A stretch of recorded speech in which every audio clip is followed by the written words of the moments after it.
조선의 산천 위로 어둠이 짙게 내려앉은 고요한 밤이 시작되었습니다. 멀리서 들려오는 가느다란 빗소리가 대지를 적시며 공기를 차갑게 식힙니다. 마을 끝자락의 낡은 서당 안에는 여전히 촛불 하나가 외로이 빛나고 있습니다. 그곳에는 젊은 시절의 조광조가 책상 앞에 앉아 학문에 열중하고 있습니다. 그는 흐트러짐 없는 자세로 앉아 수천 년 전 성현들의 가르침을 되새깁니다. 방 안은 오직 종이가 사그락거리는 소리와 규칙적인 호흡 소리로만 채워집니다. 그의 눈빛은 촛불보다도 명확하게 빛나며 글자 하나하나를 깊이 응시합니다. 가난한 살림에도 불구하고 조광조의 흰 한복은 티 없이 깨끗하게 관리되어 있습니다. 밖에는 빗방울이 처마를 타고 내려와 작은 웅덩이를 만들고 있습니다. 세상의 소음에서 벗어난 이 순간이야말로 그에게는 가장 소중한 시간입니다. 그는 언젠가 자신의 학문이 세상을 더 나은 곳으로 바꿀 수 있기를 꿈꿉니다. 방 한 구석에는 다 닳아버린 붓들과 먹이 정갈하게 정리되어 놓여 있습니다. 바람이 불어와 한지 창문이 미세하게 떨리며 소리를 냅니다. 조광조는 미동도 하지 않은 채 다시 책의 다음 구절로 시선을 옮깁니다. 그의 이마에는 학문에 대한 열정과 진지함이 고스란히 맺혀 있습니다. 빗소리는 점점 리듬을 타며 방 안의 정적과 조화를 이루어 나갑니다. 그는 이 작은 방에서의 시간이 자신의 영혼을 단련하는 과정임을 알고 있습니다. 벽에는 낡았지만 소중히 보관된 서예 작품들이 몇 점 걸려 있습니다. 촛불의 심지가 타들어가며 가끔 불꽃이 튀는 소리가 들립니다. 조광조는 잠시 눈을 감고 방금 읽은 문장의 의미를 깊이 되새깁니다. 시계도 없던 그 시절, 오직 자연의 흐름만이 시간의 경과를 알려줍니다. 그는 도덕과 정의가 무엇인지 끊임없이 스스로에게 묻고 답합니다. 한 획에 실린 그의 힘은 정직하고 강인한 성품을 대변합니다. 방 안을 가득 채운 은은한 먹향이 마음을 차분하게 가라앉힙니다. 비는 그칠 기미 없이 더욱 세차게 지붕을 때리기 시작합니다. 하지만 조광조는 외부의 소란에 아랑곳하지 않고 평정을 유지합니다. 그는 지식이 주는 희열이 육체적인 고단함을 압도하는 것을 느낍니다. 조광조의 굳게 담은 입술에서는 변치 않을 신념의 의지가 엿보입니다. 등잔 아래의 기름이 조금씩 줄어들며 밤이 깊어가고 있음을 알립니다. 그는 잠시 고개를 들어 빗소리에 귀를 기울이며 생각에 잠깁니다. 이 비가 내일 농민들의 목마름을 해결해 주기를 바라는 마음이 스쳐 지나갑니다. 그는 다시 책을 잡고 마지막 남은 장을 넘길 준비를 합니다. 방 안의 정적은 이제 단순한 침묵이 아닌 깊은 성찰의 공간이 되었습니다. 갑자기 바람의 방향이 바뀌며 빗줄기가 창문에 세차게 부딪힙니다. 조광조는 무언가 이상한 기운을 느낀 듯 잠시 동작을 멈춥니다. 빗소리 사이로 들려온 것은 단순한 바람 소리가 아닌 것 같았습니다. 평온하던 방 안의 공기가 갑자기 차갑고 무겁게 가라앉기 시작합니다. 문 밖에서 들려오는 가느다란 인기척이 그의 신경을 자극합니다. 그는 천천히 책을 내려놓고 문을 향해 몸을 돌립니다. 누구도 찾아올 리 없는 이 깊은 밤, 젖은 발소리가 문턱 앞에서 멈춰 섰습니다. 정체를 알 수 없는 발소리가 문 밖에서 멈추자 방 안의 공기는 얼음처럼 차갑게 식어버렸습니다. 문틈 사이로 스며드는 것은 단순한 빗물이 아니라 기분 나쁜 한기였습니다. 갑자기 밖에서 불어온 돌풍이 창호지를 요란하게 흔들며 선비의 마음을 어지럽혔습니다. 덜컹거리는 문소리와 함께 등잔불이 힘없이 흔들리다 이내 꺼져버렸습니다. 어둠이 방을 삼키자 빗소리는 더욱 거세져 지붕을 뚫을 듯이 쏟아졌습니다. 그때 천천히 열리는 문 사이로 아주 작은 손 하나가 불쑥 나타났습니다. 손가락 끝에서는 검은 흙탕물이 뚝뚝 떨어지며 깨끗한 방바닥을 더럽혔습니다. 조광조는 굳은 채로 문이 완전히 열리는 광경을 그저 지켜볼 뿐이었습니다. 문 밖에는 넝마 같은 옷을 입은 한 아이가 고개를 떨군 채 서 있었습니다. 아이의 몸은 마치 물속에서 가건져 올린 듯 사정없이 떨리고 있었습니다. 아이가 천천히 고개를 들자 창백하다 못해 푸른빛이 도는 얼굴이 드러났습니다. 그의 눈동자는 깊은 우물처럼 공허했고 그 안에는 형언할 수 없는 슬픔이 맺혀 있었습니다. 조광조는 본능적으로 이 존재가 살아있는 사람이 아님을 직감했습니다. 방 안으로 한 걸음 들어선 아이의 발걸음에는 아무런 소리도 나지 않았습니다. 아이가 지나간 자리에는 오직 차가운 물기와 기괴한 악취만이 남을 뿐이었습니다. 아이는 겁에 질린 표정으로 뒤를 자꾸만 돌아보며 누군가에게 쫓기는 듯 행동했습니다.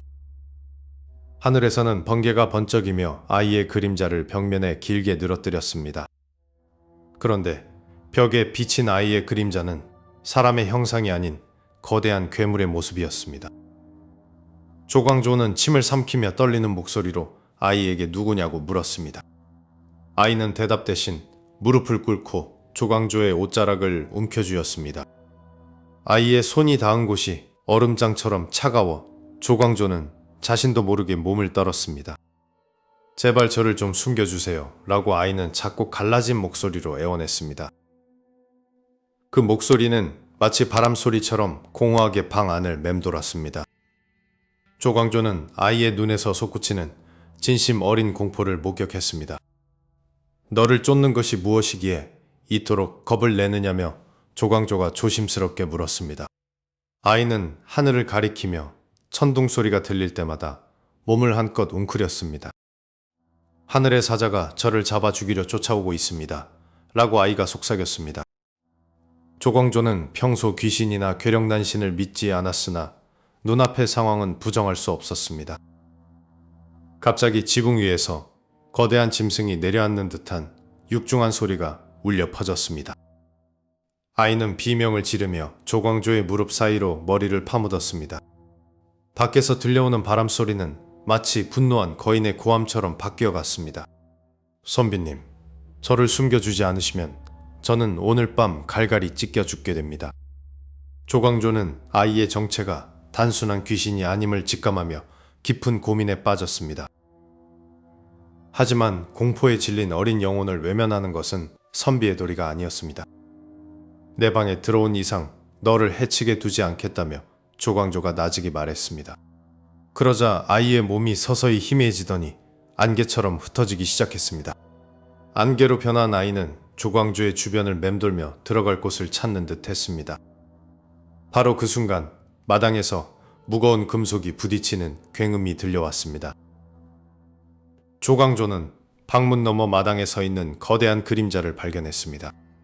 그것은 인간이 아닌 번개를 다루는 신의 사자 뇌공이었습니다. 아이는 공포에 질려 조광조의 입 안으로 뛰어들듯이 달려들었습니다. 차가운 기운이 목구멍을 타고 넘어오자 조광조는 숨이 턱 막히는 고통을 느꼈습니다. 조광조의 몸 안으로 아이가 완전히 숨어들자 방 안은 순식간에 정적에 휩싸였습니다. 그러나 정적을 깨고 방문이 거칠게 부서지며 마당의 거대한 존재가 모습을 드러냈습니다. 그 거구의 무사는 조광조를 노려보며 도망친 죄인을 내놓으라고 일갈했습니다. 조광조는 문밖에서 들려오는 거구, 무사의 천둥 같은 목소리에 온몸이 얼어붙는 것 같았습니다.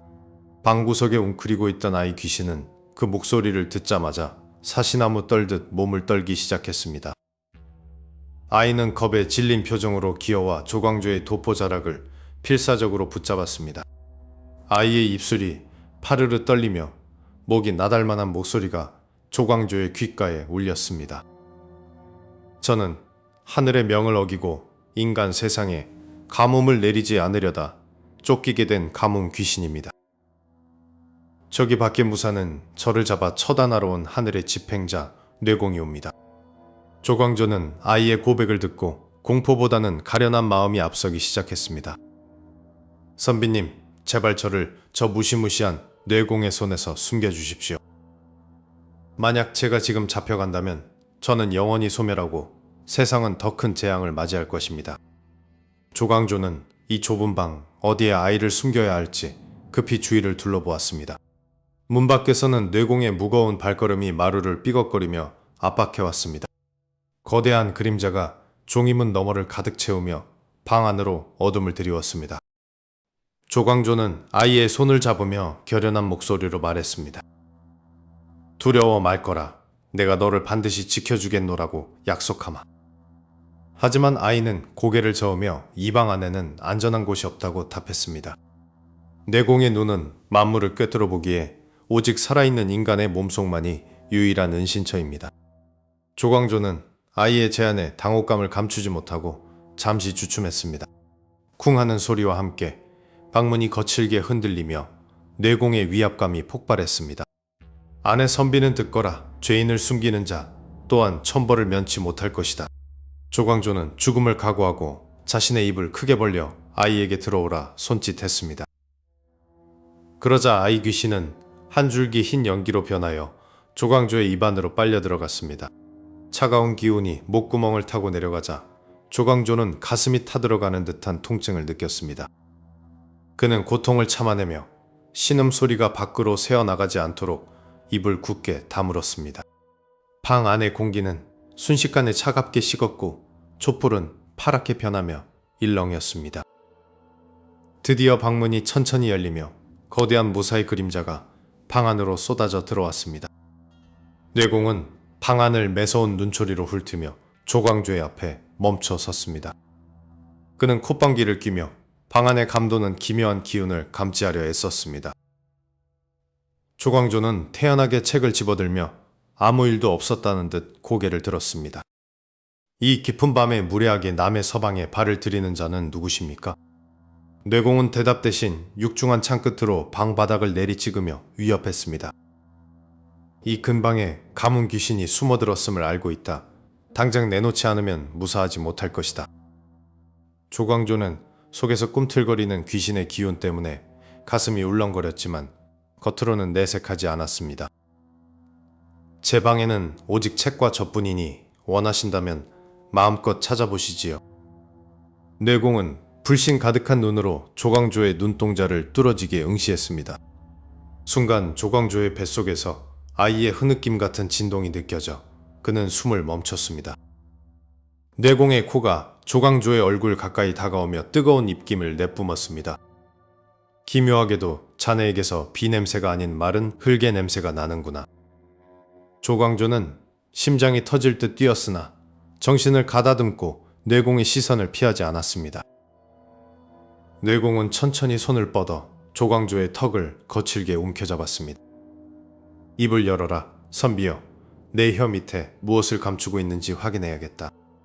조광조는 눈앞에 거대한 그림자가 방 안을 가득 채우는 것을 느끼며 마른 침을 삼켰습니다. 그의 입안에서는 방금 전 집어삼킨 어린 귀신의 차가운 감촉이 혀끝을 타고 전해졌습니다. 문밖에서 들려오던 육중한 발소리가 조광조의 방 문지방 바로 앞에서 멈춰 섰습니다. 덜컥거리는 소리와 함께 낡은 문틀이 비명을 지르며 좌우로 거칠게 열렸습니다. 그곳에는 사람의 형상을 했으나 키가 9척에 달하는 거구의 무사 뇌공이 서 있었습니다. 뇌공의 등 뒤로는 벼락이 내리치며 대기를 찢는 듯한 굉음이 방 안으로 쏟아져 들어왔습니다.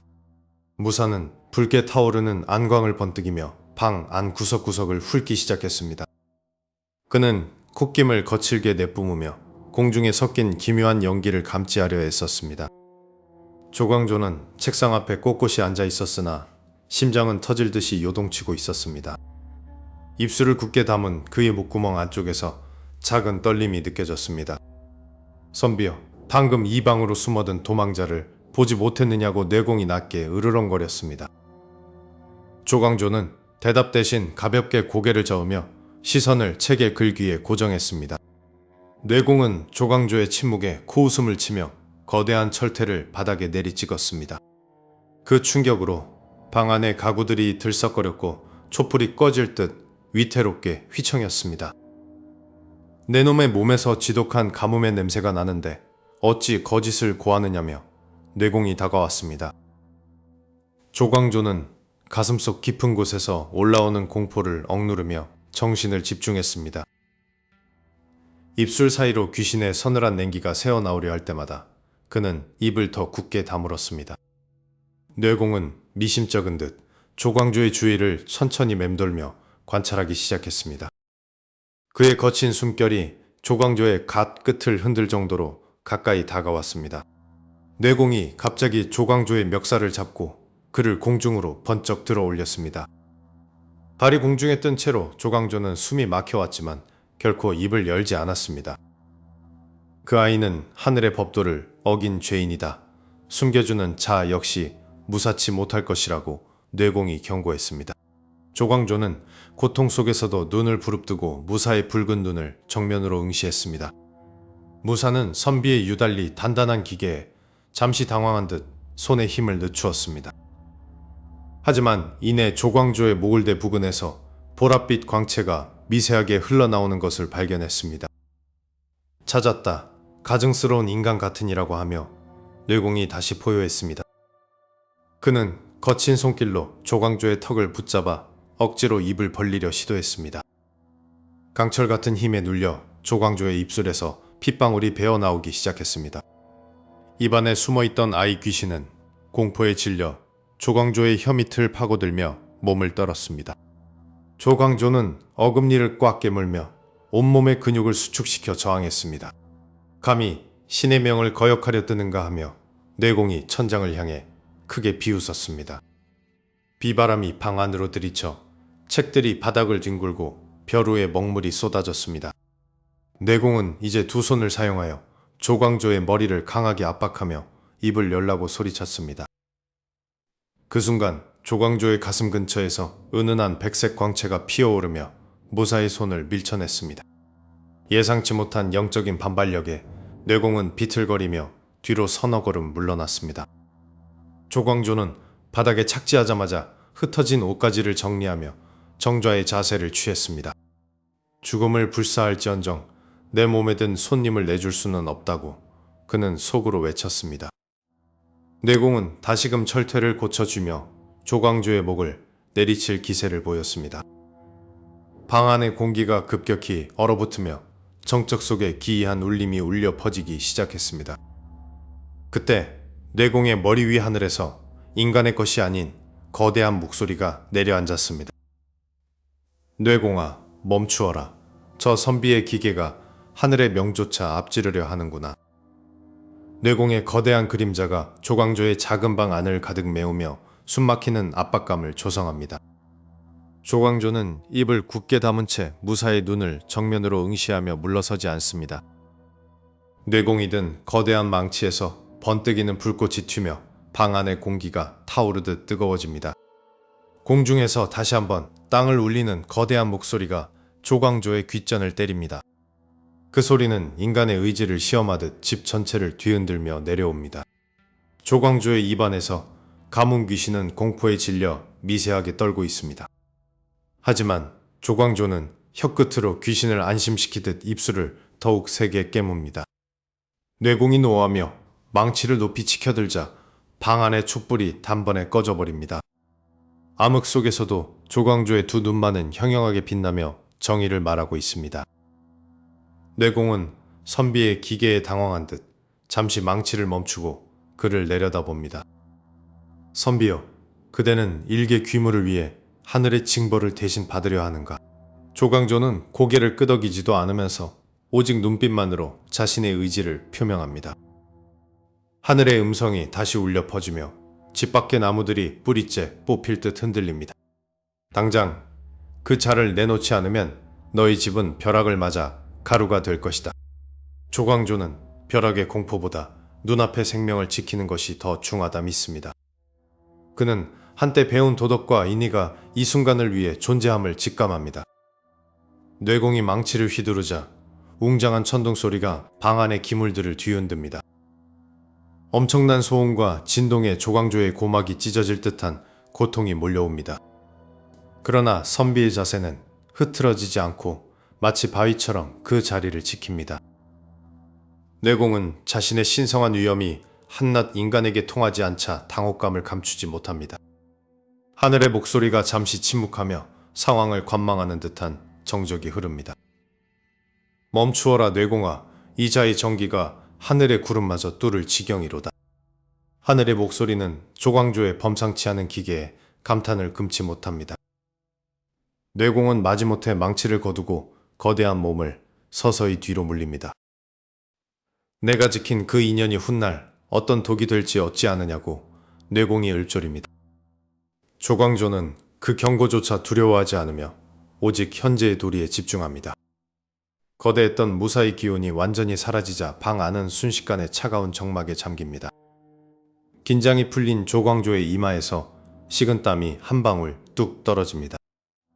그는 여전히 귀신을 품은 입을 열지 않고 주위의 동태를 살핍니다. 밖에서 들리던 거친 빗소리도 어느덧 잦아들고 나뭇잎 부딪히는 소리만 들려옵니다. 하늘조차 감복하게 만든 선비의 마음은 이 어두운 밤을 밝히는 등불과 같습니다. 하지만 입안에 귀신이 너무 오랫동안 갇혀 있어 숨이 막히지는 않을지 걱정되기 시작합니다. 조광조는 천천히 입 근육의 긴장을 풀며 귀신이 나올 준비를 합니다. 입에서 나온 연기 같은 형체가 방바닥으로 스르르 내려앉으며 모양을 갖춥니다. 가문 귀신은 다시 아이의 모습으로 변해 조광조의 앞에 엎드려 절을 합니다. 아이의 눈에는 고마움과 미안함이 뒤섞인 눈물이 맺혀 있습니다. 선비님 덕분에 목숨을 부지했으니 이 은혜는 죽어서도 잊지 않겠습니다.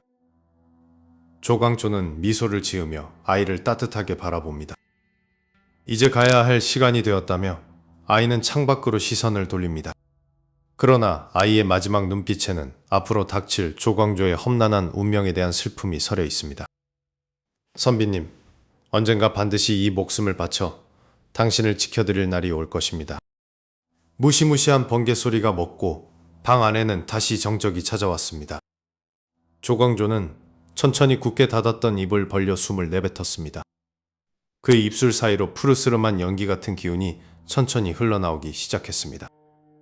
연기는 방 한가운데서 뭉치더니 작은 아이의 형상을 띄어갔습니다.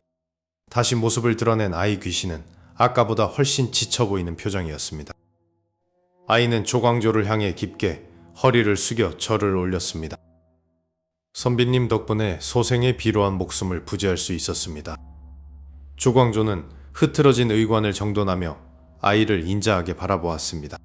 죽어가는 생명을 외면하는 것은 배우는 자의 도리가 아니니 그리 마음 쓰지 말거라. 아이의 눈에는 눈물 대신 투명한 이슬 같은 것이 맺혔습니다. 하늘의 노여움을 사고도 저를 품어주신 그 용기를 평생 잊지 않겠습니다. 가문 귀신은 자신의 가슴에 손을 얹고 기묘한 빛을 내뿜었습니다. 언젠가 선비님의 생애 가장 어두운 순간에 제가 빛이 되어 드리겠습니다. 그 말이 끝나자마자 방 안을 가득 채웠던 서늘한 기운이 소용돌이쳤습니다. 아이의 형체는 점점 투명해지더니 밤바람을 타고 창밖으로 흘러나갔습니다. 조광조는 아이가 사라진 텅 빈 자리를 한참 동안 응시했습니다. 꿈이었을까 생각했지만 방바닥에는 아이가 흘린 서늘한 기운이 얼룩처럼 남아 있었습니다. 밖에는 어느덧 사나웠던 비바람이 그치고 고요한 달빛이 내리쬐었습니다. 그는 다시 책을 펼쳤지만 마음 한구석에 묘한 긴장감이 가시지 않았습니다. 자신이 겪은 일이 앞으로 다가올 거대한 운명의 시작임을 그는 알지 못했습니다. 시간은 덧없이 흘러 어느덧 조광조는 장성하여 조정의 중심에 서게 되었습니다. 그의 개혁 의지는 뜨거웠고 수많은 백성들이 그를 존경하며 따랐습니다. 하지만 빛이 강할수록 어둠도 깊어지는 법이었습니다. 시기하는 무리들이 그를 무너뜨리기 위해 은밀한 음모를 꾸미기 시작했습니다. 결국 김효년의 추운 겨울, 조광조는 반대파들의 모략에 휘말려 관직을 박탈당했습니다. 왕의 신뢰를 잃은 개혁가는 하루아침에 대역죄인의 신세가 되어버렸습니다. 그는 멀리 전라도 화순으로 유배를 가라는 명을 받게 되었습니다. 압송되는 길은 험난했고 차가운 바람은 뼈를 깎는 듯 했습니다. 유배지로 가기 위해서는 거친 바다를 건너야만 하는 일정이었습니다. 조광조가 배에 오르자마자 하늘의 색이 심상치 않게 변했습니다. 뱃사람들은 불길한 징조라며 수군거리며 두려움에 떨었습니다. 하지만 조광조는 초연한 자세로 거칠어지는 파도를 바라보았습니다. 갑자기 바다 깊은 곳에서부터 거대한 소용돌이가 솟구쳐 올랐습니다. 배는 종잇장처럼 흔들렸고 사람들은 비명을 지르며 엎드려 빌었습니다. 조광조는 이 위기가 단순히 자연의 조화가 아님을 직감했습니다. 거센 파도 사이로 오래전 보았던 푸른 불빛이 아른거리기 시작했습니다. 그는 문득 젊은 시절 자신의 입안에 숨어있던 그 작은 아이를 떠올렸습니다. 선비님, 제가 당신을 지켜드리겠다고 약속하지 않았습니까? 허공에서 들려오는 익숙한 목소리에 조광조는 눈을 번쩍 떴습니다. 바다 한복판에서 솟구친 거대한 그림자가 배를 덮치려던 파도를 가로막아 섰습니다. 뱃사람들은 이 기적 같은 광경에 넋을 잃고 바라볼 뿐이었습니다. 그러나 거대한 영혼의 힘이 강해질수록 주변의 공기는 기괴하게 뜨거워지기 시작했습니다. 가뭄 귀신의 힘이 발동되자 바다의 습기가 순식간에 말라붙기 시작한 것입니다. 기묘한 보온의 대가가 무엇일지 조광조의 눈앞에 더 큰 시련이 기다리고 있었습니다. 세월은 흐르는 물과 같아 조광조의 어린 시절은 어느덧 아득한 전설이 되었습니다. 그는 어느덧 조정의 중심에 서서 조선의 개혁을 부르짖는 대정치가로 성장했습니다. 임금의 신임 속에서 그의 명성은 드높았고 백성들의 기대 또한 한 몸에 받았습니다. 하지만 개혁의 서슬퍼런 칼날은 기득권 세력의 거센 반발을 불러일으키기 시작했습니다. 궁궐의 담벼락 너머로 불길한 소문이 마치 연기처럼 번져나갔습니다. 훈구 대신들의 은밀한 결탁은 조광조를 무너뜨릴 거대한 음모로 변했습니다. 나뭇잎에 꿀로 쓴 주초위왕이라는 글자가 세상의 운명을 뒤바꾸어 놓았습니다. 하루아침에 대역죄인으로 몰린 조광조는 정든 한양 땅을 떠나야만 했습니다. 화려했던 관복은 벗겨지고 거친 죄인복이 그의 마른 몸을 감쌌습니다. 유배지로 향하는 길은 멀고도 험난했으며 그 끝을 알 수 없는 절망이었습니다. 시린 바람이 그의 뺨을 스쳤고 하늘은 금방이라도 울음을 터뜨릴 듯 어두웠습니다. 며칠 밤낮을 걸어 도착한 곳은 남쪽 끝자락의 거친 포구였습니다. 바다는 마치 거대한 짐승처럼 검푸른 입을 벌리고 기다리고 있었습니다. 유배지인 섬으로 가기 위해 그는 작은 돛배에 몸을 실어야만 했습니다. 뱃사공은 불안한 눈빛으로 밤하늘의 구름을 살피며 서둘러 닻을 올렸습니다. 배가 포구를 벗어나자 멀어지는 육지의 불빛이 마치 꺼져가는 등불 같았습니다. 조광조는 배 한 구석에 앉아 자신의 기구한 운명을 조용히 되짚어 보았습니다. 문득 수십 년 전 자신의 입속으로 사라졌던 그 아이 귀신의 얼굴이 떠올랐습니다. 은혜를 갚겠다던 그 약속이 지금 이 처량한 신세에 무슨 의미가 있을까 생각했습니다. 그때 갑자기 배가 크게 요동치며 바닥에 물건들이 쏟아지기 시작했습니다. 밖에서 들려오는 뱃사공의 비명과 함께 천둥 소리가 하늘을 갈기갈기 찢었습니다. 조광조가 급히 밖으로 나오자 산더미 같은 파도가 배를 집어삼키려 하고 있었습니다. 비바람은 칼날처럼 날카롭게 살을 파고들었고 시야는 온통 하얀 거품으로 가득 찼습니다. 뱃사공은 이미 평정심을 잃고 돛대줄을 붙잡으며 살려달라고 울부짖었습니다. 배는 마치 나뭇잎처럼 힘없이 거센 파도 사이를 표류하기 시작했습니다. 조광조는 이제 자신의 생명이 여기까지임을 직감하고 두 눈을 질끈 감았습니다. 엄청난 굉음과 함께 돛대가 꺾여 바다로 떨어지며 배가 뒤집히기 일보 직전이었습니다. 차가운 바닷물이 배 안으로 쏟아져 들어오며 조광조의 발목을 적셨습니다. 사방은 암흑천지였고 오직 죽음의 그림자만이 그를 바싹 뒤쫓고 있었습니다. 그 순간 거센 풍랑 속에서 기묘하게 타오르는 푸른 빗줄기가 수평선 너머에서 보였습니다. 그 빛은 순식간에 다가오더니 배 주변을 둥글게 감싸며 소용돌이치기 시작했습니다. 조광조는 눈을 떠 그 믿기지 않는 광경을 멍하니 바라보았습니다. 파도는 여전히 거칠었으나 배 주변만큼은 마치 투명한 막에 쌓인 듯 고요해졌습니다. 물결 아래에서 거대한 형체가 움직이는 것이 느껴지자 조광조의 심장이 요동쳤습니다. 그것은 단순한 생명체가 아닌 자연의 섭리를 거스르는 초월적인 존재의 기운이었습니다.